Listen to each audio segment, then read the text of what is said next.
Chicken വാങ്ങിയാലേ ഈ കോഴി മുളക് ഇടാതെ ഇങ്ങനെ ഒന്ന് ഉണ്ടാക്കി നോക്കിട്ടോ. നല്ല കിഡിലൻ ടേസ്റ്റാണ്. ആ കറി കണ്ടാൽ തന്നെ അറിയില്ല, കിഡിലൻ ടേസ്റ്റാണ്. അപ്പോൾ അതിങ്ങനെ ഉണ്ടാക്കാൻ നോക്കിയാലോ. അതിന് വേണ്ടി ഒരു പാനിലേക്ക് വെളിച്ചെണ്ണ ഒഴിച്ചിട്ട് ഏലക്കായ, പട്ട, ഗ്രാമ്പൂ അതുപോലെ തന്നെ തേങ്ങയും ചേർത്ത് ഒന്ന് ഇളക്കി മിക്സാക്കി വരുമ്പോൾ വലിയുള്ളിയും വെളുത്തുള്ളിയും കറിവേപ്പിലയും ചേർത്ത് ഒന്ന് ഇളക്കിയെടുക്കുക. അതിലേക്ക് മഞ്ഞൾപ്പൊടി, മുളക് പൊടി, മല്ലിപ്പൊടിയും ഗരം മസാലയും ചേർത്ത് നന്നായിട്ടൊന്ന് മിക്സ് ചെയ്തെടുക്കുക.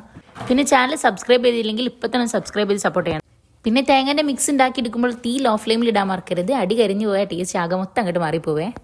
എന്നിട്ട് ആ മിക്സ് ഒന്ന് അടുപ്പത്ത് നിന്ന് ഇറക്കി വെച്ചതിന് ശേഷം ഒരു കടായി വെച്ച് വെളിച്ചെണ്ണ ഒഴിച്ചിട്ട് ചെറിയ ജീരകം വലിയ ജീരകം ഒന്ന് മൂപ്പിച്ചെടുക്കുക. അതുപോലെ തന്നെ വെളുത്തുള്ളിയും ഇഞ്ചിയും ഒന്ന് ചോപ്പ് ചെയ്തതും കൂടി ചേർത്ത് നന്നായിട്ട് മിക്സ് ചെയ്തതിലേക്ക് ഉള്ളിയും അതുപോലെ തന്നെ പച്ചമുളകും കറിവേപ്പിൻ്റെ ഇലയും തക്കാളിയും ചേർത്ത് നന്നായിട്ട് മിക്സ് ചെയ്ത് കൊടുക്കുക.